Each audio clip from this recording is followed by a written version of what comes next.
Offering yourself for a better cause is exactly the idea that David Brooks teaches in his book, The Second Mountain, The Quest for a Moral Life. After reading this, you may rethink your goal of rising to the top of the ladder of material wealth. Here are 3 of the most life-changing lessons this book teaches. Firstly, individualism causes a lack of social connections, which leads to people feeling adrift as they focus on the first mountain, which is material success. Second, joy is better than happiness, and we receive it when we scale the second mountain, or a life of caring for people.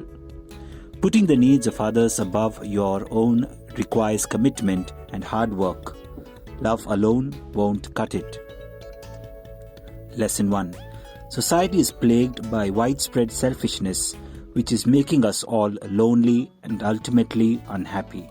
Individualism is rampant in our world. Everywhere we turn, we see people telling us to do whatever we want, follow our desires, and focus on ourselves. We are taught to resist any commitment that could limit our personal freedom, such as being religious or starting a family. Unfortunately, this way of thinking sets us apart from others, which negates the benefits that communities provide. Whether you like it or not, the loneliness that results from doing things your way and living free is harmful to society. We are becoming increasingly lonely, and we see higher rates of depression and suicide as a result. People don't have a feeling of grounding anymore because they are climbing the first mountain of material success.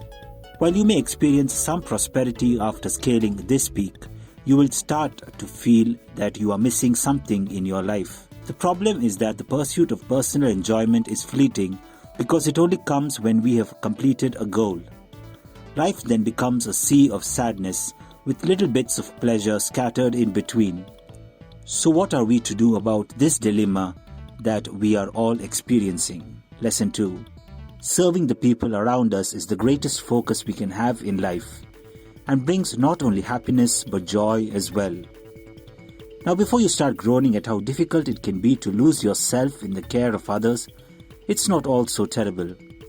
It is wise to begin your ascent up the second mountain by asking yourself, what's in it for me? First, you don't have to give up your goals entirely to help other people. It's not about avoiding happiness as much as not making it your sole focus. Additionally, flawed as happiness is, it's nothing compared to joy, which is a more constant and profound sense of emotional well-being. Instead of a quest for self-fulfillment, the path to joy is about self-transcendence. When you give your time and energy to others, enjoy their company, and help them to rise higher, you improve their lives. You will experience joy as you are uplifted by seeing those you aid ascend with your help. This is how it feels to scale the second mountain, but also know that there is work ahead. Lesson 3. Loving those you seek to help isn't enough to keep you going when it gets hard to continue. You must be committed to working hard.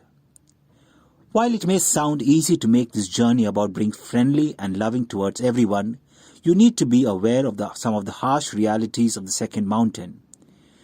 When you let others into your life to help them, you expose yourself to their trauma. In a world of addiction, loneliness, depression, and many other ailments that can feel like a steep hill to top, a vital piece of climbing gear for your journey up the second mountain is commitment. You must have dedication to your cause. But how can you express that? Decide on some personal agreements, protocols, or rituals that you will execute when it gets tough to endure on the path. As you make these patterns habits, you can weather the storms ahead by having a predetermined response to difficulties. What a powerful message this way of thinking, and it blows our minds. We would highly recommend you read this book.